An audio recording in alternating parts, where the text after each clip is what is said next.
আপোনালোকে বাৰু জানেনে ফল সিলিঙত কি মেটেৰিয়েল ইউজ কৰা হয় বা কি মেটেৰিয়েল ইউজ কৰি পিনি আপোনালোকৰ ঘৰখনৰ ফল সিলিংটো সুন্দৰভাৱে তৈয়াৰ কৰা হয়।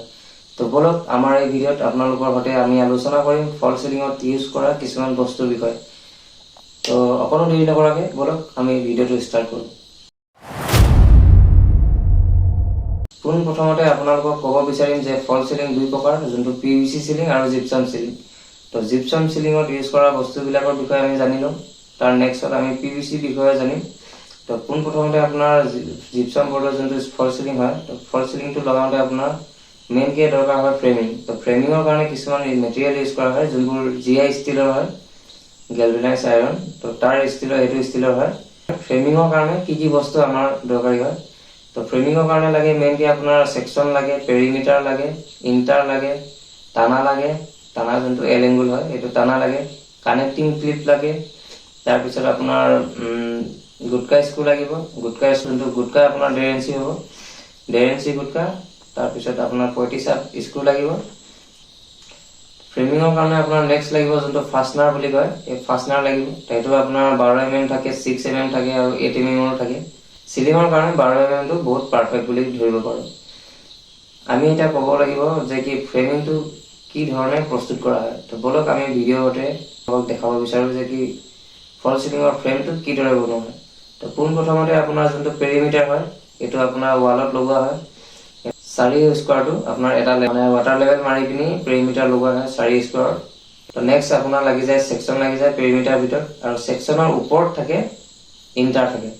তো ইণ্টাৰক আকৌ আপোনাৰ যোনটো টানা হয়, যোনটো আমি এতিয়া এল এংগুল কৈছিলোঁ, এল এংগুলটোৰ সৈতে আপোনাৰ টানাটো মানে এল এংগুলটো ইণ্টাৰৰ লগত স্ক্ৰু মাৰি পিনি কচি দিয়া হয়। তো এই প্ৰকাৰে আপোনালোকৰ ফ্ৰেমিং কমপ্লিট হৈ যায়।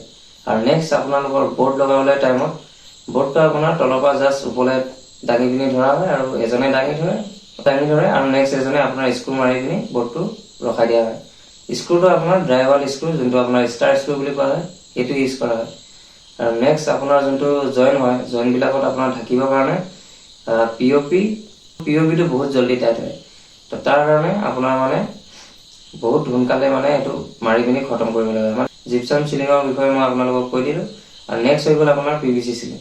তো PVC সিলিঙত আপোনাৰ সেম ফ্ৰেমটোতো একে সেম হয়, তাত অকণমান হয়তো অলপ চলপ ছেকশ্যন বা কিবা ছেকশ্যনটো আপোনাৰ সৰু ডাঙৰ চাইজত দিয়া হয়। আৰু ফল সিলিং যোনটো জিপছামৰ কাৰণে আমি যেতিয়া ইউজ কৰোঁ, আমি যেতিয়া লগাওঁ কাৰোবাৰ ঘৰত, আমি যেতিয়া লগাব যাওঁ, তেতিয়া আমি ইউজ 18 ইঞ্চি বা 1.5 ফুট, সেইটো মানে ছেমেই হয়, 18 ইঞ্চি 1.5 ফুট একেটাই হয়।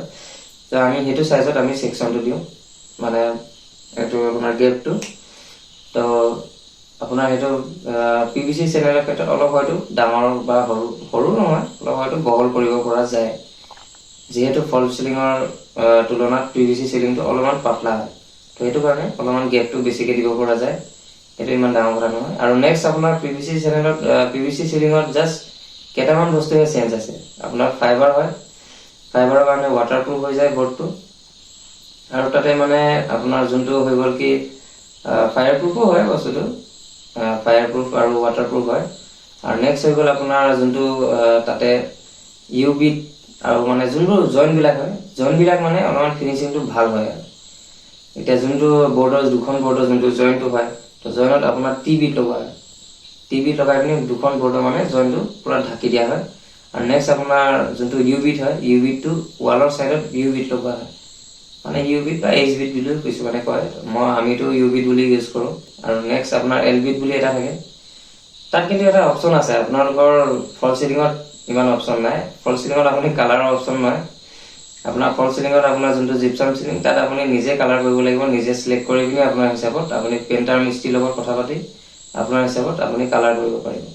কিন্তু PVCত এনেকুৱা নহয়। PVCত আপোনাৰ হৈ গ'ল কি PVCত আপোনাৰ কালাৰ আহি যাব, আপুনি যোনটো কালাৰ বিচাৰে আপোনাৰ সেইটো কালাৰতে আপোনাৰ PVC সিলিংটো মানে বৰ্ডবিলাকত বা যোনটো LB UV এইবিলাক চব আপোনাৰ যোনটো কালাৰ লাগে সেইটো কালাৰতে আপুনি পাই যাব, সেইটো আপোনাৰ টেনশ্যন নাই। তো আজি আপোনালোকক মই ক'লোঁ কি আপোনাৰ যোনবিলাকে ফল সিলিং আৰু PVC সিলিঙৰ বিষয়ে ক'লোঁ, যোনবিলাক মেটেৰিয়েল ইউজ কৰা হয়। তো যদি আপোনালোকে ভিডিঅ'টো চাই পিনি ভাল পালে, তেতিয়াহ'লে লাইক, কমেণ্ট আৰু ছাবস্ক্ৰাইব কৰি দিব। আৰু যদি আপোনালোকৰ কিছুমান ছাজেশ্যন থাকে মোক দিবলগীয়া, তো কমেন্ট কৰি পিনি মোক জনাব যে কি মই ভিডিঅ'ত কি কৰিব পাৰোঁ, কি বিষয়ে মই আপোনালোকৰ লগত নেক্সট কি টপিকৰ ওপৰত কথা পাতিব পাৰোঁ, তাৰ বিষয়ে আপোনালোকে কমেণ্টত জনাব। তেতিয়া মই আপোনালোকক সেইটো বিষয়ত আপোনালোকক জনাজাত কৰিম। ফল ceiling, PVC ceiling, 2x2 ceiling, AC board ceiling, সেইবিলাকৰ বিষয়ে আপোনালোকে জানিব পাৰিব। যদি কিবা জানিবলগীয়া আছে তেতিয়াহ'লে কমেণ্ট কৰি জনাব। নমস্কাৰ।